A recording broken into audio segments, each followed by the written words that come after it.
Good morning students. मैं कमलेश सिंधी आज आपके सामने फिर से हमारे सामाजिक विज्ञान के ज्योग्राफी सेक्शन का लेसन 13 भारत स्थान भूस्तरीय रचना और भूपृष्ठ का द्वितीय भाग आपके सामने लेकर प्रस्तुत हुआ हूँ। इसके पहले भाग में हमने भारत के स्थान, आकार और विस्तार के बारे में एवं भारत के पड़ोसी देशों के बारे में पढ़ा, इसके राज्य और इसके अंदर जो केंद्र शासित प्रदेश हैं उनके बारे में। आज इस भाग के अंदर हम भारत की भूस्तरीय संरचना, जिनमें अपसरी प्लेट, अभिसरी प्लेट और रूपांतरित प्लेटों के बारे में पढ़ेंगे। तो चलिए हम हमारे लेसन को आगे शुरू करते हैं। भारत की भूस्तरीय रचना। भारत के वर्तमान भूपृष्ठ का स्वरूप पृथ्वी की भू संचलन प्रक्रिया और बाह्य हलचल का परिणाम है। हम जानते हैं कि दो तरह की जो प्रोसेस हैं, प्रक्रिया हैं, पृथ्वी पर निरंतर कार्य करती हैं। एक बाह्य एवं आंतरिक हलचल। आंतरिक हलचल के अंदर भूकंप, ज्वालामुखी जो कि निरंतर कहीं ना कहीं पे पृथ्वी की सतह पर आते रहते हैं, जिनके बारे में हम न्यूज़पेपर, अखबार के अंदर या टीवी पे, रेडियो पे सुनते रहते हैं। इसी तरह से बाह्य हलचलों के अंदर वर्षा, वायु का चलना, ये सारी बाह्य हलचलें होती हैं। इन दोनों परिबलों का विनाशक और रचनात्मक असर देखने को मिलता है। विनाशक असर, अगर कहीं पे ज्वालामुखी आता है, कहीं पे भूकंप आता है, तो वहाँ की सारी संपत्ति का नुकसान होता है। लोगों के रहन सहन के ऊपर, लोगों के मकान टूट जाते हैं, लोगों के जो कंस्ट्रक्शंस, बिल्डिंग्स वगैरह होती हैं वो सारी टूट जाती हैं। और रचनात्मक प्रभाव वहाँ पे, अगर जब भी कभी ज्वालामुखी आते हैं तो वहाँ अर्थ के अंदर से, जमीन जो पृथ्वी के अंदर से जो लावा मैग्मा, जो कि एक मोशन रॉक फॉर्म में पाया जाता है, एक पिघले हुए तरल पदार्थ के रूप में पाया जाता है। उसके साथ में कई सारे खनिज पदार्थ या बहुमूल्य धातुएं हमारे को अर्थ पे वैसे प्रकट होती हैं, जो कि एवं इसी के साथ ही कई सारी जो ऐसे पर्वत बन जाते हैं, कहीं पे खाइयाँ बन जाती है, कहीं पर समुद्र बन जाते हैं।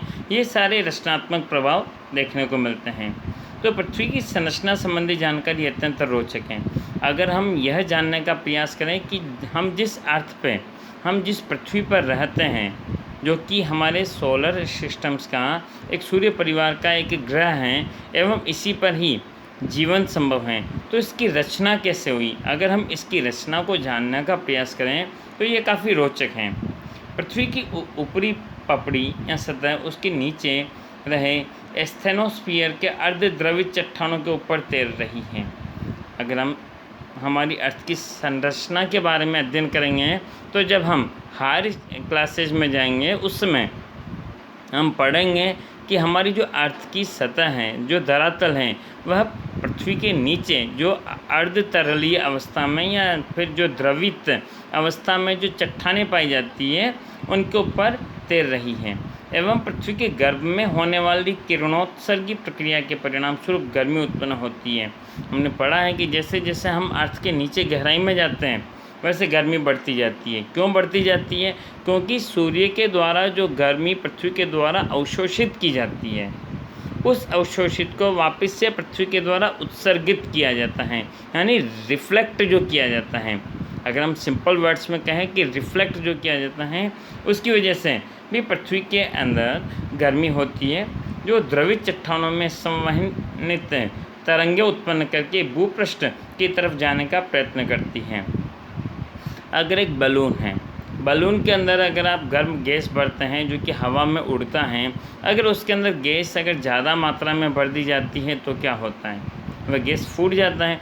इसी तरह से पृथ्वी के अंदर भी जो तरल पदार्थ के रूप में जो नीचे, पृथ्वी के नीचे, धरातल के नीचे जो तरल पदार्थों के रूप में जो चट्टानें पाई जाती हैं, वह भी अपने बाहर निकलने का मार्ग ढूंढती रहती है एवं जहाँ पर भी उसे बाहर निकलने का मार्ग मिलता है वह भूकवच की तरफ उत्पन्न होने वाली तरंगों द्वारा ऊपरी परत को काट करके बड़े बड़े टुकड़ों में विभाजित हो जाती है। ठीक है, जिसे मृदावरणीय प्लेट या फिर लिथोस्फेरिक प्लेट के नाम से भी जाना जाता है।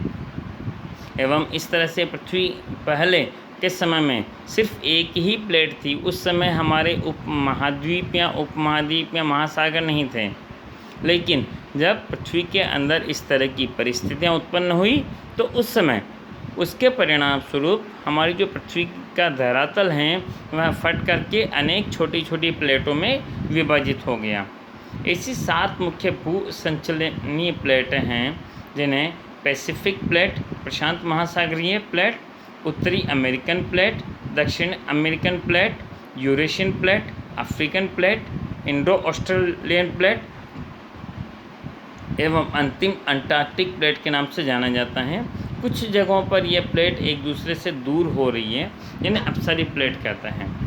यहाँ पे एक बॉक्स के अंदर आपको अपसरी प्लेट, अभिसरी प्लेट और रूपांतरित प्लेट तीनों का डायग्राम समझाया गया है, इसे ध्यान से समझिए। अपसरी प्लेट के अंदर जब 2 प्लेटें होती है एक दूसरे से दूर जाती है, विपरीत दिशा में जब अपना मार्ग प्रशस्त करती है एवं विपरीत दिशा की तरफ जब बढ़ती हैं तो वह अपसरी प्लेट के नाम से जानी जाती है। एवं जबकि कुछ एक दूसरे के नज़दीक आ रही हैं, जिन्हें अभिसरी प्लेट कहते हैं। जब 2 बड़े भूखंड आपस में एक दूसरे की तरफ अट्रैक्ट होते हैं एवं उनके बीच की दूरी कम होने लगती है तो उन दोनों ही भूखंडों को अभिसरी प्लेट के नाम से जाना जाता है। एवं अपसरण और अभिसरण की क्रिया से भूपृष्ठ पर स्तरभंग होता है। स्तरभंग का मतलब कि जो हलचल होती है और परत पड़ती है, इन प्लेटों की गतिविधियों से लाखों वर्षों में महाद्वीपों के आकारों और परिस्थिति में परिवर्तन होता है। अच्छा, अब आप ये सोचेंगे कि पृथ्वी की जो सतह है, हम जिस पर रहते हैं, वह सतह अगर हलचल कर रही है, लिक्विड के ऊपर अगर तैर रही है तो आपको महसूस क्यों नहीं होता है? क्योंकि इसकी जो गति है वह बहुत ही कम है। आप अगर 1 सेंटीमीटर भी इसे अपसरण करने में या अभिसार होने में हज़ारों वर्षों का समय लग जाता है, इसलिए इसकी गति का हमारे को पता नहीं चल पाता है। एवं एक दूसरे के विपरीत दिशा में खिसक जाने की यह परस्पर प्रतिक्रिया ही पृथ्वी की सभी भूकंपीय और ज्वालामुखी क्रियाओं के लिए जिम्मेदार हैं। पृथ्वी पर जितने भी भूकंप, ज्वालामुखी आते हैं वह सभी इसी कारण से आते हैं क्योंकि जब इन पृथ्वी की प्लेटों में हलचल होने लगती है एवं हलचल होने के कारण जब यह प्लेटें दूर दूर जाती हैं या पास में आती हैं तो उससे होने वाले कंपन के कारण भूकंप और ज्वालामुखी आते हैं।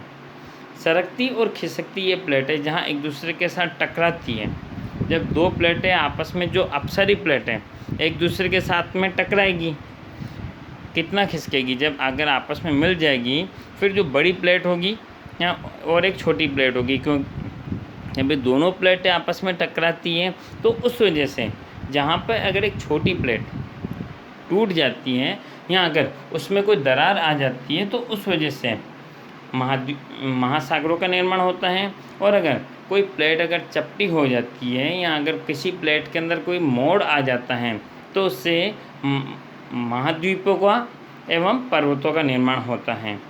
इसी प्रकार की प्लेटों को रूपांतरित प्लेट के नाम से जाना जाता है। यहाँ पे देखिए, रूपांतरित प्लेट के अंदर दोनों प्लेटों का डायरेक्शन अलग अलग डायरेक्शन में जा रही है एवं दोनों एक दूसरे से दूर होती जा रही है। तो जहाँ पर ये टकराती है वहाँ पर जब दरार पड़ती है तो महासागरों का निर्माण होता है एवं जब पास पास में आती है तो महाद्वीपों का निर्माण या पर्वतों का निर्माण होता है। आज से करोड़ों वर्ष पूर्व भारत गोंडवाना लैंड नामक प्राचीन विशाल भूखंड का भाग था। आज से करोड़ों वर्ष पूर्व, ध्यान दीजिए, यानी कि इस भारत को विभाजित होने में भी, इस गोंडवाना लैंड को विभाजित होने में भी करोड़ों वर्ष का समय लग गया था। इस विशाल भूखंड में आज के दक्षिण अमेरिका, अफ्रीका, ऑस्ट्रेलिया और अंटार्कटिका का समावेश होता था। यानी ये चारों ही महाद्वीप एक ही भूखंड के भाग थे। कालांतर में गोंडवाना लैंड अलग हो करके इंडो ऑस्ट्रेलियन प्लेट धीरे धीरे उत्तरी तरफ सरकने लगी, यानी उत्तर की तरफ सरकने लगी। वह उत्तरी गोलार्ध की अत्यंत मोटी यूरेशिया प्लेट के साथ लगभग 5 करोड़ वर्ष पहले टकराई होगी एवं ऐसा माना जाता है कि टकराई होगी, उसी के कारण से टेथिस समुद्र में से हिमालय पर्वत श्रेणी का निर्माण हुआ। यानी आज जहाँ पे हिमालय पर्वत मौजूद हैं वहाँ पे आज के लगभग 5 करोड़ वर्ष पूर्व टेथिस महासागर था एवं यूरेशिया प्लेट और इंडो ऑस्ट्रेलियन प्लेट दोनों के आपस में टकराने की वजह से हिमालय पर्वत का निर्माण हुआ। हिमालय पर्वत श्रेणी के दक्षिण में एक विशाल गर्त अस्तित्व में आई, जिससे कि समय बीतने पर धीरे धीरे उत्तर तथा दक्षिण की ओर से बहकर आने वाली नदियाँ अपने साथ कांप मिट्टी ले आईं। जहाँ पे अगर हिमालय पर्वत का निर्माण हुआ तो उसके नीचे साइडों में जहाँ पे गर्त या कोई खाई बन गई थी, उस खाई को भरने के लिए हिमालय पर्वत श्रेणी से निकलने वाली जो नदियाँ थी वह नदियाँ अपने साथ जो उपजाऊ मिट्टी या कंकड़ पत्थर जो भी सेडिमेंट्स बहा करके लेकर के आती थी, उन सेडिमेंट्स के डिपोजिशन के कारण, उनके जमाव के कारण वह मैदान भर करके एक मैदान का रूप ले लिया उसने एवं इस तरह हिमालय और प्रायद्वीपीय पठारी प्रदेश के बीच में वर्तमान का गंगा का मैदानी प्रदेश निर्मित हुआ। द्विकल्पीय पठारी प्रदेश के उत्तरी पश्चिमी भाग में एक विस्तृत ज्वालामुखी विस्फोट हुआ, जिससे पठारी प्रदेश का पश्चिमी भाग टूटकर निमज्जित यानी कि नीचे धंस गया, जिससे अरब सागर का निर्माण हुआ। इसी तरह से आज जो हमारा अरब सागर है जो कि भारत के साउथ में लोकेटेड हैं, साउथ वेस्ट डायरेक्शन में लोकेटेड हैं, वहाँ पे आप देखते हैं कि पहले वहाँ पे सिर्फ पठारी भाग ही था, लेकिन जब वहाँ पे ज्वालामुखी विस्फोट हुआ तो उसकी वजह से वह प्रदेश टूट करके नीचे ज़मीन में धंस गया और जिससे अरब सागर का निर्माण हुआ।